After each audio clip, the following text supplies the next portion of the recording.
Hello, blessings, Vaheguru, Satnam, Salam, Namaste. It is quite an adventure staying at home and not being able to go out during this period. Um, my family, we are having a ball. What we have started on a new adventure today, and hopefully it works. I have been given the honor of reading one chapter of my book per session to see how this goes because this book is really about self improvement. It's called Seeking Success and Happiness. And I have written this book over about 20 years. So it's something which was um, helped along by um, I. It was in a discussion with none other than Dr. Deepak Chopra when he said, all the secrets of happiness and fulfillment are within the Guru Granth Sahib. The trouble is, Sikhs are not discerning enough to find those secrets within the Guru Granth Sahib. So this has been like a quest of mine, and this is the hardcover copy, the expensive one. You can get this. It has been published by Partridge from Bloomington in United States. And you can get this from Amazon.com. I hope you can understand my lingo because I have a mixed lingo, but hopefully you can understand the words that I say. Then there is a cheaper version which we got published in India. It's a smaller font. And so obviously because of my eyesight, I'm reading from the big font and it's easier to read from there. So that is from Amazon.com, and this is from Sanbun, Sanbun, Sanbun from India. And if you want this copies, we don't have those anymore. If you want this copy, you can get it from dyasingh.com. So this is an experiment of reading it, and give me your feedback and tell me what you think about it. So it's about self-improvement, the Sikh way. The word Sikh means student of life. So it's along those lines that I have been able to write this book, and hopefully we can enjoy it and spend this time at home trying to improve ourselves and find fulfillment and also find our inner happiness. So without much ado, let's go on to chapter 1. Chapter 1 says, you have picked up this book. That's the title. Because like all human beings, you seek success and fulfillment leading to happiness in life. We all do that. You have taken the first step. You have probably read other books, watched programs on television, maybe even attended workshops, or even seminars about happiness and success. You may have heard or read the success secrets in the book called The Secret, and I think Oprah made a big fuss about it. Like me, you probably too have read books by, to mention a few modern day luminaries in the West that I know of: Dale Carnegie, Dr. Deepak Chopra, Stephen Covey, Wayne Dwyer, Anthony Robbins, Robert Kiyosaki, Esther and Jerry Hicks, and Eckhart Tolle. Those are the names that I know, and I have read books of them. Again, like me, you might have watched Oprah on self-improvement, habits of successful people, and so on, all in the pursuit of fulfillment, success, and happiness. All this time, I have always felt that I can contribute towards this human quest due to my background and upbringing. I can give you a different tangent on this journey because I was born in the East and brought up by staunch Asian, Indian-born Sikh parents, but I've lived all my adult life in the West. I have a sound grounding and upbringing with an Eastern life philosophy, Sikhi, commonly known as Sikhism, which advocates universal truths like equality in gender, age, skin color, religion, caste, and socio-economic status, fair play, racial harmony, and generally well-being towards all.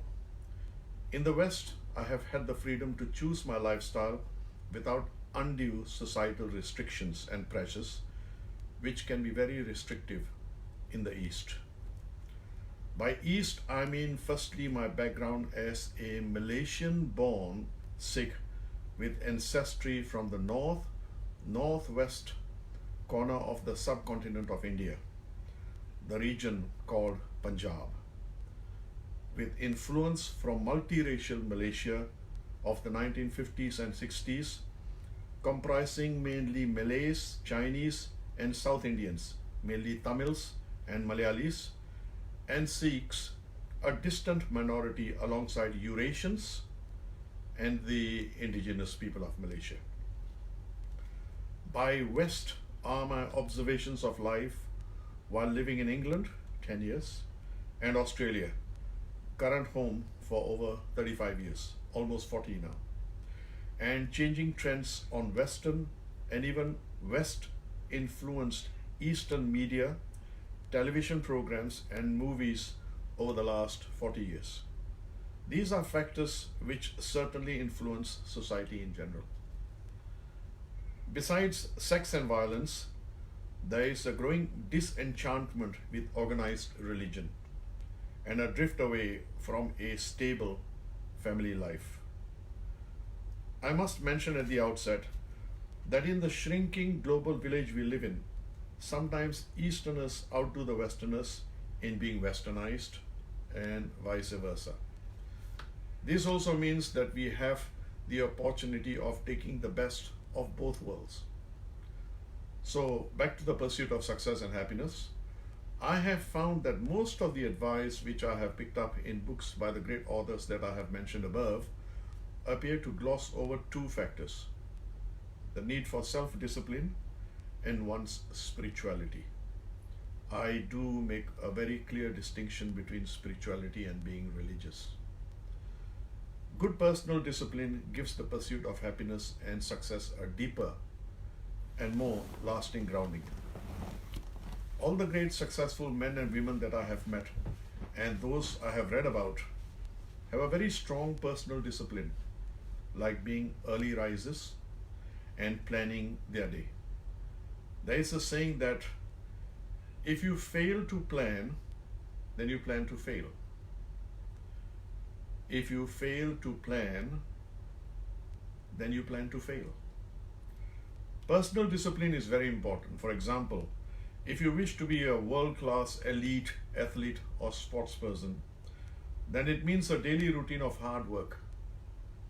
World-class swimmers, for example, swim at least 6 hours per day, 7 days a week, without holidays, and they start very, very early in the morning.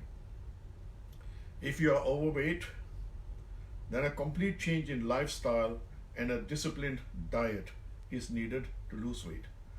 Diet fads and shortcuts only work short term, but do not have any lasting effect.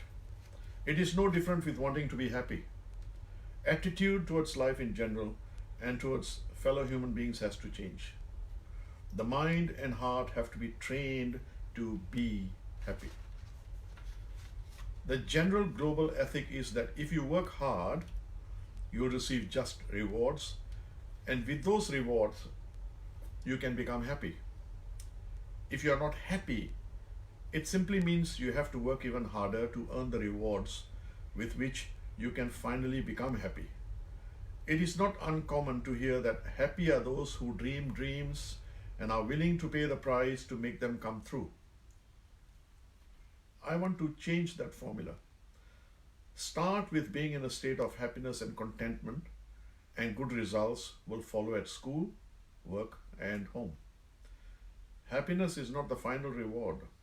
Rather, it is the engine that powers success, and even good behavior and positive results.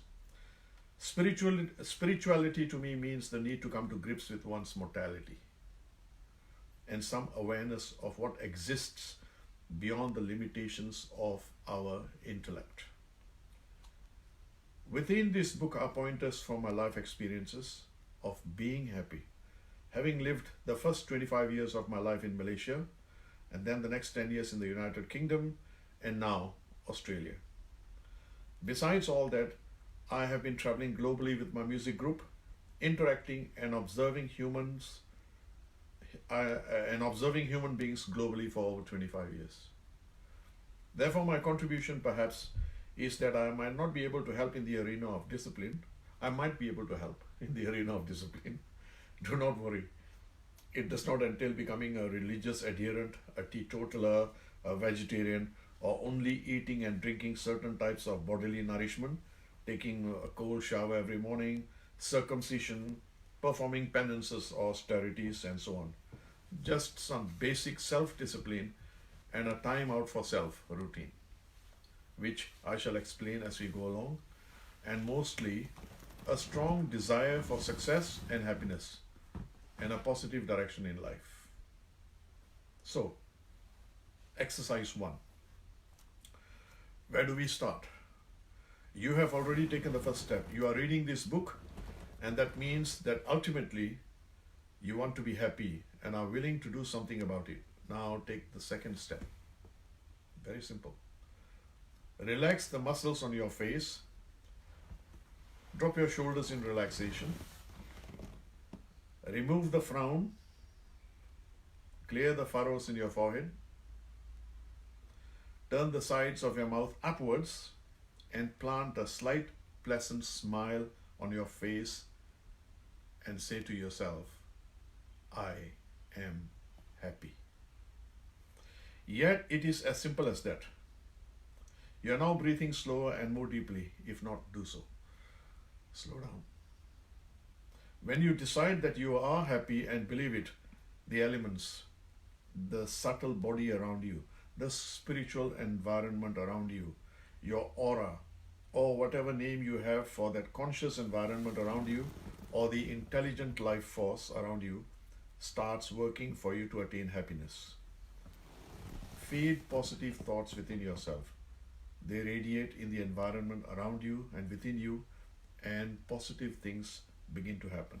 Pause a while. Again, listen to exercise 1 above and practice it. Practice it. Are you smiling?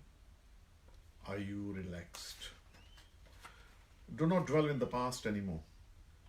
Leave all past shortcomings behind and look ahead in a positive frame of mind. This is saying from the Guru Granth Sahib. Agga kutrag pichha pherna mohudada. Agga kutrag pichha pherna mohudada. It's on page 1096. It means look ahead. Do not look back. Let the elements around you, the force around you, the subtle spiritual body around you, the energy force around you help you move ahead. Negative thoughts, regrets, and jealousies quickly sap this energy force and keep you mired in misery. This book will also give you a lift and a surge of optimism if you have reached a point in life where regrets are setting in, generally diagnosed as midlife crisis or menopause. Many fall into depression with a defeatist feeling that nothing has been achieved and life has been wasted. As the sentiment quoted in the previous paragraph says, start today. Remembering that your time in this lifetime is finite. What are you going to do with the rest of the life that you have left? Read on, and as you read, meditate and reflect on what is being written. You will find an exciting direction opening up ahead of you. So move forward with optimism and a sense of excitement and anticipation. I'd like to quote from a lady, Bonnie Ware, involved in palliative care, in an article which circulated on the internet titled 5 Regrets of the Dying. I only quote the 5th regret. Quote, I wish I had let myself be happier. This is a surprisingly common one. Many do not realize until the end that happiness is a choice. They have stayed stuck in old patterns and habits. The so-called comfort of familiarity overflowed into their emotions as well as their physical lives. Fear of change had them pretending to others and to themselves that they were content.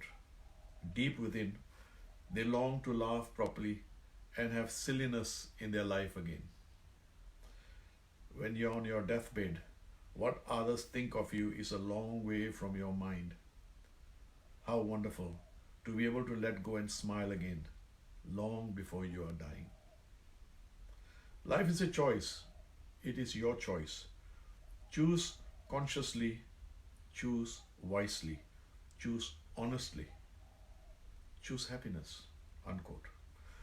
You have probably heard the saying, be careful what you think, because your thoughts become your words. Be careful what you say, because your words become your actions. Be careful of what you do, because your actions become your life. I shall extend that a little.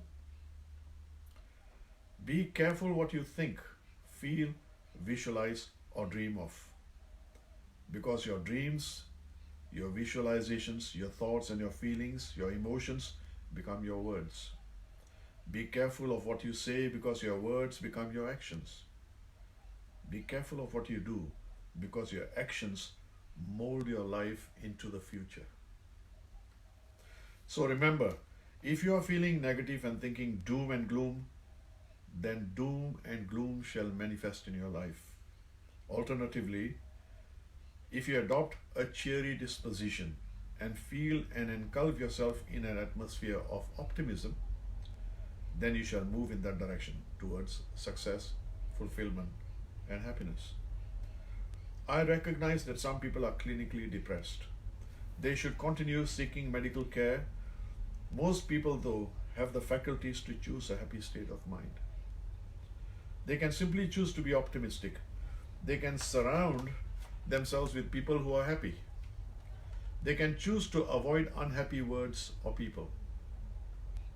Music, images, pets, children, and nature are proven ways to switch one's mood to a happy state at will. Some quotes from Gurbani. Sai vast prapat hoi jisyon laya het.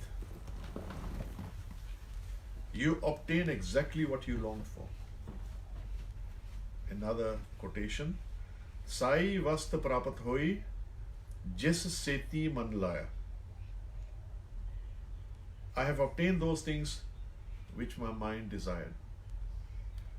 I now ask that you not only think, visualize, and dream positive, but start feeling positive. So repeat the exercise. Put a smile on your face and say softly to yourself, I am happy. First think it and then start feeling it. Remember, like life itself, happiness is the journey, not an end result. Let us move on from here into future chapters, and we will record chapter 2 as well. But first of all, the most important thing is put a smile on your face, relax yourselves, and say, I am happy. That is chapter 1. And the most important thing about this book is it's about feeling, not intellectual exercise, about feeling. Feelings are the most important thing. So again, a very happy time in this wonderful period of transformation. Thank you, and may Vaheguru be with you.